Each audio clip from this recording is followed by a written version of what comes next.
ওম নমো ভগবতে বাসুদেবায়। শ্রাবণ মাসের কৃষ্ণপক্ষিয়া কামিকা একাদশীর কথা ব্রহ্মপুর পুরাণে যুধিষ্ঠির কৃষ্ণ সংবাদে বলা আছে। যুধিষ্ঠির মহারাজ শ্রীকৃষ্ণকে বললেন যে, হে গোবিন্দ, হে বাসুদেব, শ্রাবণ মাসের কৃষ্ণপক্ষের একাদশীর নাম এবং মাহাত্ম্য সবিস্তারে আমার কাছে বর্ণনা করুন। তা শুনে আমি অত্যন্ত কৌতূহলী। তার উত্তরে ভগবৎবৎসল ভগবান শ্রীকৃষ্ণ বলেন যে, হে রাজন, পূর্বে দেবর্ষি নারদ প্রজাপতির ব্রহ্মাকে এই প্রশ্ন করেছিলেন। তিনি যে উত্তর প্রদান করেছিলেন আমি এখন সেই কথা বলছি, আপনি মনোযোগী সহকারে শ্রবণ করুন। এক সময় ব্রহ্মার কাছে ভক্ত শ্রেষ্ঠ নারদ জিজ্ঞাসা করলেন যে, হে ভগবান, শ্রাবণ মাসের কৃষ্ণপক্ষে একাদশী নাম কি?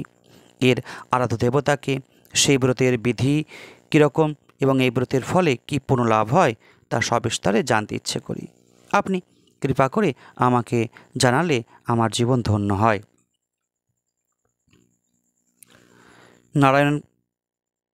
নারদের এই কথা শুনে ব্রহ্মা অত্যন্ত সন্তুষ্ট হলেন।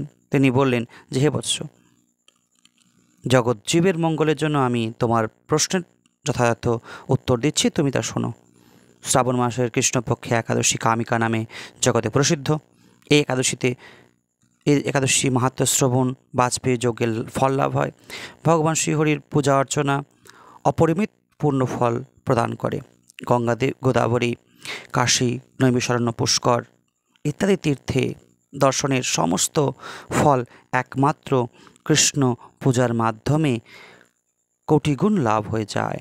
সাগর, অরণ্য যুক্ত পৃথিবী দানের ফল, দুগ্ধবতী গাভী দানের ফল অনায়াসে এই ব্রত পালনে লাভ হয়।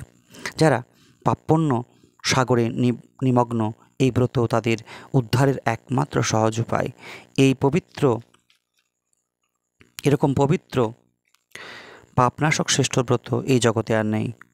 শ্রীহরি স্বয়ং এই ব্রত মাহাত্ম্য কীর্তন করেছেন। রাত্রি জাগরণ করে যারা এই ব্রত পালন করে তারা কখনো দুঃখ দুর্দশাগ্রস্ত হয় না। এই ব্রত পালনকারী কখনো নিম্নজনী প্রাপ্ত হয় না। কেশবপ্রিয় তুলসীপত্রে যিনি শ্রীহরির পূজা করেন, পদ্মপাতার জলের মতন তিনি পাপ নির্লিপ্ত থাকেন। তুলসীপত্র দিয়ে বিষ্ণুর ভগবানের যে সন্তুষ্ট হন, মণিমুক্ত দানে মূল্যবান রত্নের মাধ্যমেও তেমন প্রীত হন না। যিনি কেশবকে তুলসী মঞ্জরি দিয়ে পুজো করেন তার জন্ম অর্জিত সমস্ত পাপ ক্ষয় হয়। এই প্রসঙ্গে ব্রহ্মা বললেন যে, হে নারদ, যিনি তুলসীকে প্রত্যহ দর্শন করে তার সকল পাপ রাশি বিদূরিত হয়। যিনি তাকে স্পর্শ করেন তার পাপ মলিন দেহ পবিত্র হয়। তাকে প্রণাম করলে সমস্ত রোগ দূর হয়।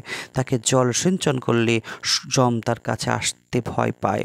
শ্রীহরিচরণে তুলসী অর্পিত হলে ভগবত ভক্তি লাভ হয়। তাই হে কৃষ্ণ, ভক্তি প্রদায়িনী তোমার ভক্তি প্রদান করেন।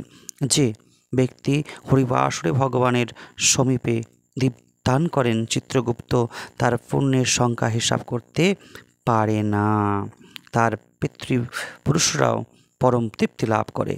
শ্রীকৃষ্ণ বললেন যে, হে রাজন, আমি আপনার কাছে সর্বপাপ হারিণী কামিকা একাদশীর ব্রত মাহাত্ম্য বর্ণনা করলাম। অতএব যিনি ব্রহ্মহত্যা, ভ্রূণহত্যা, পাপ বিনাশিনী এই মহাপুণ্যদায়ী এই ব্রত পালন করেন ও এই মাহাত্ম্য